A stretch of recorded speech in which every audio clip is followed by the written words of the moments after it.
I'm going to be completely honest, a lot of people underestimate how important wins are in the first few weeks of fantasy football, but I know that you know better, which is why you're on this video. So let's get right into the starts and sits at the wide receiver position, along with the matchups, advanced statistics, as well as my total rankings that you guys can follow to make your own decisions. If you guys could drop a like on this video, it would help me out a ton as a person and as a creator, and make sure to drop any start sit question you possibly can think of in the comments. I will be answering 100% of them to give back to you guys for doing that for me. But to kick things off, number one in the S tier, Tyreek Hill. This should not be a surprise to anybody, especially considering he has a great matchup against the Bills primetime Thursday night. This matchup is so great because it's projected to have the second most point total in the NFL for week 2. And if we know anything about sportsbooks and point totals, they usually know more than we do. So if they're projected to score a ton of points, the yardage and the touchdowns have to come from somewhere, which makes me love Tyreek Hill. The last time these two teams played, if you need a little bit of extra backing for why he's the wide receiver 1 in 2023, he had 100 yards, 13 targets, a touchdown. Great fantasy day, of course. Moving into the wide receiver 2 for this week, it's going to be CeeDee Lamb. Despite only playing 71% of the snaps, not being active for training camp, and having a very tough matchup against the Browns in week 1, he still managed to get 10 targets. And again, he didn't have the best fantasy football day, only 13.6 fantasy points, but it shows how important actually showing up in training camp and getting acclimated to the season early is. I fully expect CeeDee Lamb and Dak Prescott to bounce back. I'd be starting them both here against a Saints defense that isn't amazing, but Marshawn Lattimore does not look like he's going to play in this game, and that's just going to open up CeeDee Lamb for so many more fantasy points. And as far for everybody else on this Dallas team, I wouldn't necessarily want to start Zeke or Dowdle. I want to see how that backfield turns out just a little bit more, give it another week before I trust throwing those guys in my starting lineup, because we still don't even know who this RB1 is going to be, if there is one. They both have completely different roles and it'll be split all season, but let's wait another week if we can. Moving down to the wide receiver 3, bringing it back to a prime September day in 2021.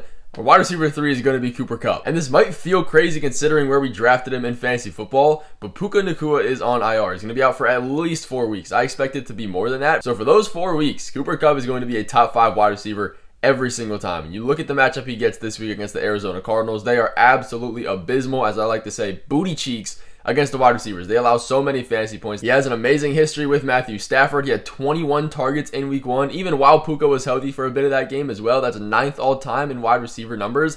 That's pretty insane. You cannot hesitate starting Cooper Kupp this week in a matchup that's amazing. You're starting Kyron Williams as well. You're starting Colby Parkinson if you do need a tight end. You're a little bit thin there. I have no problem with that. Again, without Puka, Colby Parkinson is likely going to be that too. Moving down to the first guy in the A tier, it's going to be Amon-Ra St. Brown. And this might seem a little bit high for some people coming off the 4-point fantasy week. I know I was. I have him on my team, and it does hurt a little bit, but it's a week-to-week variance. That stuff kind of sucks, but it's going to happen. But he gets an amazing matchup this week. We were talking about the Bills and the Dolphins game earlier. That was the number 2 projected scoring game for the week. Well, you want to know what number 1 is? It's the Lions and the Buccaneers. So again, taking my shots in this offense where I can. And looking at historical data from the 2 times they played last season in the regular season and playoffs, Amon-Ra put up 24.5 and 17.7 fantasy points. That's great history. He statistically just cuts up the Bucs every time. I'm starting Jahmyr Gibbs and Montgomery as well. The Lions are projected to win this game by around 6 points. So if that does hold true, it's going to be a nice run-heavy script towards the end. So David Montgomery is going to get a lot of his running work, which we saw last week to be very beneficial. And Jahmyr Gibbs, PPR upside, is going to be started anyways. Second up in this A tier, coming off a great game last week, is A.J. Brown. Had 119 yards and a touchdown to go along with that, despite being covered by Jair Alexander. And then you look at this matchup here against the Falcons. This is also a tough one, but now you get AJ Terrell. So compare the two. They're both pretty good corners, but if you can cut up Jair, you can cut up AJ Terrell too. The Eagles are obviously projected to win this game. They have a pretty decent scoring total. He's projected for 80 yards, 6 receptions. That's good enough for me to be a starting wide receiver. Obviously a set it and forget it kind of guy. Keeping it in the A tier, next up is going to be Justin Jefferson. Now, I'm not the biggest Sam Darnold fan and believer, but when you're playing against the Giants, they can make any team, any quarterback look like a startable MVP looking guy. But then in this week, the Vikings are really going to have to solidify their scheme on offense.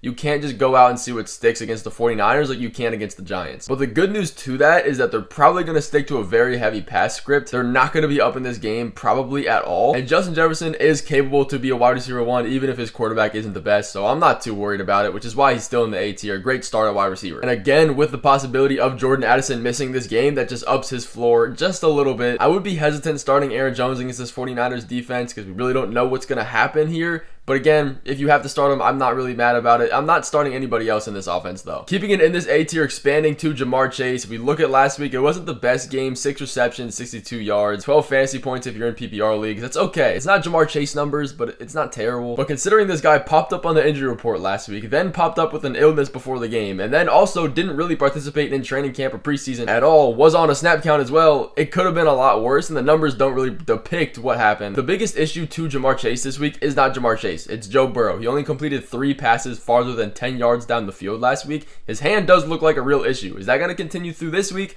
It's very possible that it might. It doesn't look like we're going to have T. Higgins again, which is really going to help him out. If we do have T. Higgins, might have to lower his floor, put him down 1 or 2 spots in these rankings. But to be fair, the Bengals have some good history against the Chiefs. It should stay relatively close. I'm not starting anybody else outside of Zach Moss if we have to. But next up, a bit of a surprise at wide receiver is Deebo Samuel. When is the last time we've seen him this high in the rankings? Well, it's week 2 now, especially if we're missing CMC again for week 2, which it looks like we will. Last week without Christian McCaffrey, and pretty much all of the weeks with no Christian McCaffrey in this 49ers offense, Deebo is utilized so much more in the run game, jet sweeps, just everything. He's so much more of the gadget guy we know him to be when Christian McCaffrey isn't on the field. And we saw that last week. 8 rushing attempts, 23 yards and a touchdown. That's a good extra credit added points at the wide receiver position. Other wide receivers aren't getting that. And then he gets a matchup pretty good against the Vikings here. Brandon Ayuk will be taking the harder side of the coverage with Stephon Gilmore. I do like those odds for Deebo. Again, we're just going to be monitoring the CMC injury updates. If Christian McCaffrey does end up playing, we're moving Deebo down a good amount in these rankings. We're starting all of our regular guys in this matchup, of course. But keeping it in this tier, we're going to be going with Rashee Rice, a guy that has proven himself to be back in that top 15 fantasy football conversation like he was at the end of last year. And he did that with 9 targets, 7 receptions, and over 100 yards. A great game. Clearly the number 1 option for Patrick Mahomes. But to be fair, last week was a pretty favorable game against the Ravens pass game in fantasy points allowed.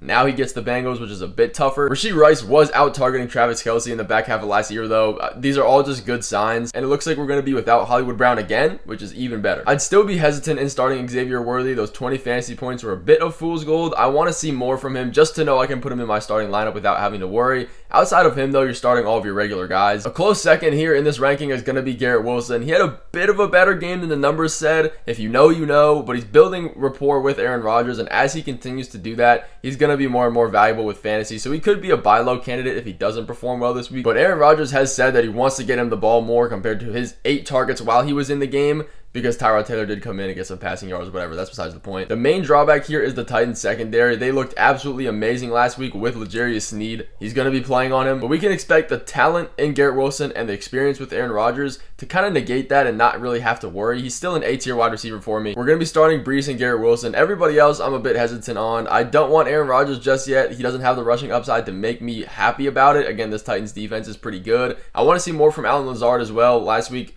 we don't know if that's a fluke or not. Let's wait another week and don't put him in your starting lineups unless you're in a 14-plus person league. But moving into the B tier, Jalen Waddle here had 16.2 fantasy points last week. By all means, a pretty decent showing, but let's look into the numbers a little bit more because it could have been even better. He had 5 targets. You'd love to see those numbers jump for a wide receiver that was taken this early in drafts and has this much potential. When you have this much passing volume for the Dolphins, especially if both of these running backs are going to be injured, Raheem Mostert most definitely will not be playing this game. Devon Achane is trending towards playing, but when you don't have as good of a run attack, you're going to have to lean on the pass more. Again, in a great matchup against the Bills that should be high scoring, you just love to see those targets go up so we can have more upside. But he still got 100 plus yards off those 5 targets, and he did only play 72% of snaps after going into the medical tent for a few plays. I'm sure if that didn't happen, he would have had an even better fantasy day, but we're still going to be starting him in a great matchup. Start all your regular guys for the Dolphins, especially Devon Achane. Now, Mike Evans is going to be this next wide receiver we need to be starting, and again, we do have to be fair. Mike Evans, when you're playing against the Commanders, they are Swiss cheese. They're going to let anybody score on them. He had 2 touchdowns, 23 fantasy points. But it's not like this Lions matchup is a world of a lot different. Yes, the Commanders secondary isn't that much better than a JV football team, but the Lions don't have amazing numbers as well. They allow a good amount of fantasy points to the wide receivers. And again, if we look historically, the last time Mike Evans played this team, he had 147 yards and a touchdown. Again, in the highest scoring matchup of the week, you're starting Evans, you're starting Chris Godwin, you're starting Rashad White, even Baker, I'm fine with. Moving on to Mr. Nico Collins, though. This is when we start seeing a little bit of red flags, but they're still instant starts. The only red flag really isn't his fault. He has wide receiver competition. But I'm not really worried about that. We can take last week's number as a complete floor for them. 234 passing yards and 32 pass attempts. attempts is pretty low for CJ Stroud. I expect that to be closer to 300, probably 275 every week, but he does get a tougher matchup against Jalen Johnson with the Bears. That does kind of hurt me, but if we keep getting the volume from this team and from CJ Stroud, and he continues to look like this team's wide receiver 1, which he most likely is, absolutely no problem starting him. As far as Diggs and Tank go,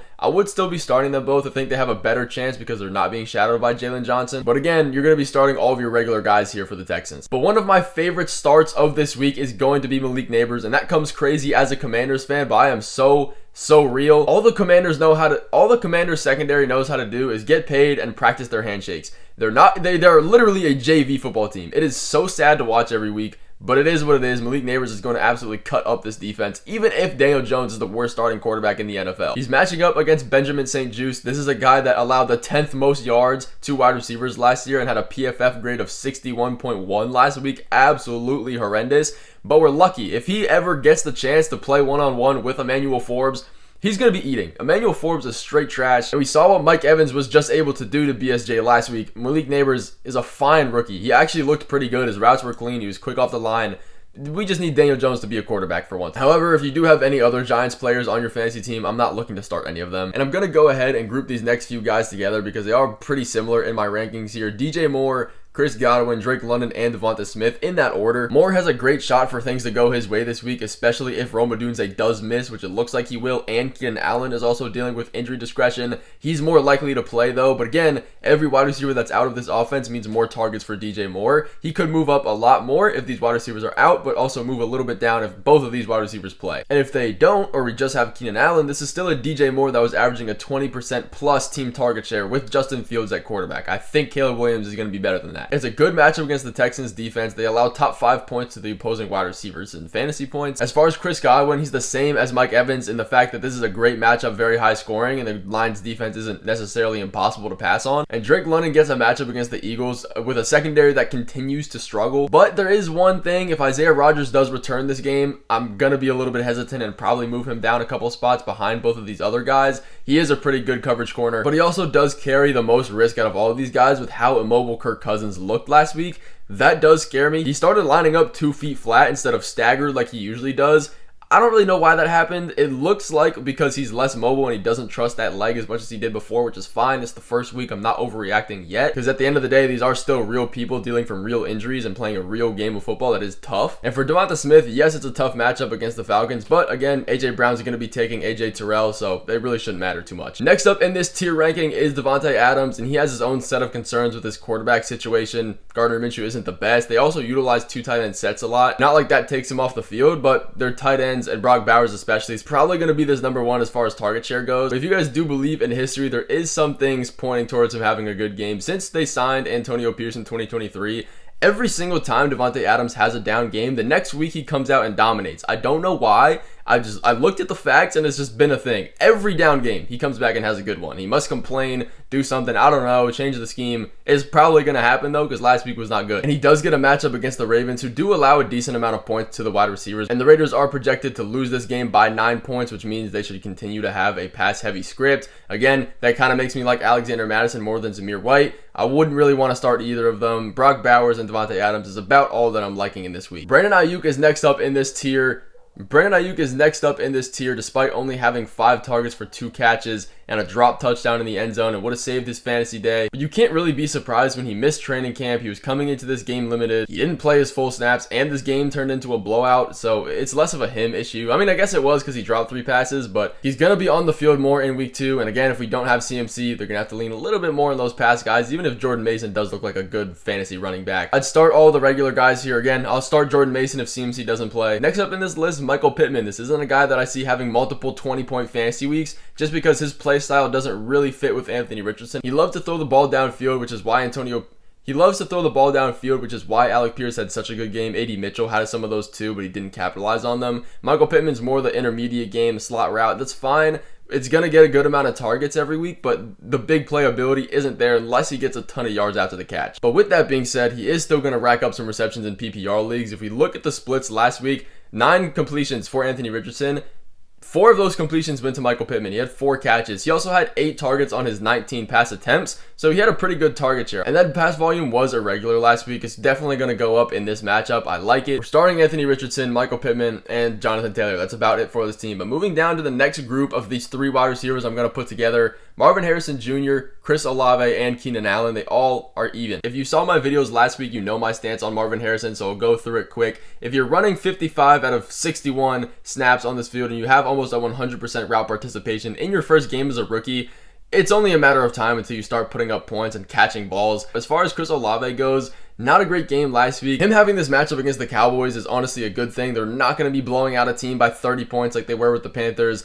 The Saints won't be doing that all year, presumably. The Cowboys are projected to win this game by about a touchdown. Should continue to have a pass-heavy script, which will honestly help. And then if Keenan Allen does play, again, pretty good matchup against the Houston Texans. Should have a good amount of passing volume if Caleb Williams can get a little bit better each week. Next up, Zay Flowers, a guy that's looking like he will continue to get a ton of volume for these wide receivers. Easily wide receiver 1 on this team. The only drawback is the matchup here. He's going to have to get a majority of his usage in the first few quarters before this game turns to a blowout against the Raiders. It's only a matter of time, so once that happens, they're going to lean Derrick Henry and they're just going to smash the run game. That's the only drawback I have with him. We're starting Lamar, we're starting him, we're starting Derrick Henry. Possibly Isaiah Likely if you need to at the tight end position, but I would be putting Isaiah Likely and Mark Andrews in a fringe start, depending on what other options you have. I want to see another game of how this tight end room is going to operate, and I'll combine Stephon Diggs and Tank Dell back-to-back right here in this tier ranking. I'll go through it quick because I talked about this matchup earlier. Nico Collins is going to take a majority of the harder coverage, so it's going to leave these 2 guys open a little bit more, even if they do have a tough matchup. But Diggs is the slot wide receiver. They brought him in for that, so he's going to get a good amount of targets if, again, he can get yards after the catch, which he should be able to. He'll be fine. Again, he just won't have a ton of 20 plus fantasy point weeks unless he scores that touchdown. As far as touchdowns go, though, he saw 2 out of the 3 red zone targets. That's pretty good news. That's not going to continue, though. Like, the volatility is just going to go down. He's not going to score 2 or even 1 touchdown a game. But if you have this passing volume, everybody here has a lot of upside. Tank Dell, deep threat. He was restricted, didn't play as many snaps as he should have, so I'm not worried about him either. They're both starts for me. And DK Metcalf is a bit of a sleeper start at this rank here, but I do like it. We have Kenneth Walker missing practice yesterday. That's a little bit of a red flag, but if Zach Charbonnet does come into this offense, we're going to be starting Zach Charbonnet as well. But that's besides the point. It's going to be a more pass-heavy script because Zach Charbonnet is a very good pass-catching running back, and we know that Geno in the Seahawks offense is not afraid to air this ball out. But now you have a matchup against the Patriots, and you compare that matchup of PS2 and the Broncos from last week to Christian Gonzalez this week. They are both very, very good defenders, and I'm honestly worried for both of these matchups if PS2 can lock DK up that much. Christian Gonzalez isn't that far of a tier below him. I do think DK is going to have a better game, though. There is always that little concern about the defense. Well, last week, the Seahawks passing volume was insanely low. It's going to be almost, I'm not going to say doubled, but it's going to be a lot higher than it was last week. Even if they are projected to win this game by a good amount over the Patriots. We're starting DK, we're starting JSN, we're starting Charbonnet if he starts, obviously Kenneth Walker if he does. And Amari Cooper is next up here. If any of us saw the Browns game last week, we know this is not really an offense we want to be targeting. Deshaun Watson does not give me hope, but if he's going to do anything any week, it's going to be against the Jaguars defense who allow a good amount of points to the wide receivers. Amari Cooper is in a good spot if Deshaun can just play football. The crazy thing was that Amari Cooper led the league in air yards last week, but only finished with 2 catches for 19 yards. But it looks like we're not going to have David Njoku this week, and if we don't, it's going to upgrade him just a little bit and make him a bit of a safer play. I wouldn't really be starting too many players outside of him and maybe Jerome Ford this week. And we'll be going with Terry McLaurin here. Again, another guy that didn't have a great week last week, but he gets a perfect matchup against the Giants. So much easier of a defense for Jane Daniels to read. The way their corners play just allow big plays, but nothing really down the middle. And that is exactly what Jaden Daniels likes to do. He likes to throw the ball deep. In the times that he did do that last week, he overthrew Terry a bunch. That connection between the two should definitely be stronger this week, and Jaden Daniels isn't expected to run 16 times like he did last week. The coaching staff has just said they don't want him to do that. So hopefully he can play better and have a better passing game for Terry McLaurin. Again, if they hit on one deep ball, it's going to save his week. Next up is going to be George Pickens, and this is a guy I would have a good amount higher in my Week 2 fantasy football rankings. He did have 6 receptions for 80 yards last week, and that was on AJ Terrell, a pretty good defender. But now he gets to play against PS2, who just locked up DK. Again, he's a really good corner, and it does scare me a little bit if he's the only wide receiver option they really have. Now, those two receivers do have pretty different play styles, so there is still a chance, but this is why George Pickens is this low in the rankings compared to the other guys. The man himself, Xavier Worthy, he does have some upside and downside of playing this week. Again, it looks like we're going to be without Hollywood Brown, which is going to do him a lot of justice. The good news is that he gets used a lot in the run game. He's really fast, gets deep routes, short intermediate game as well.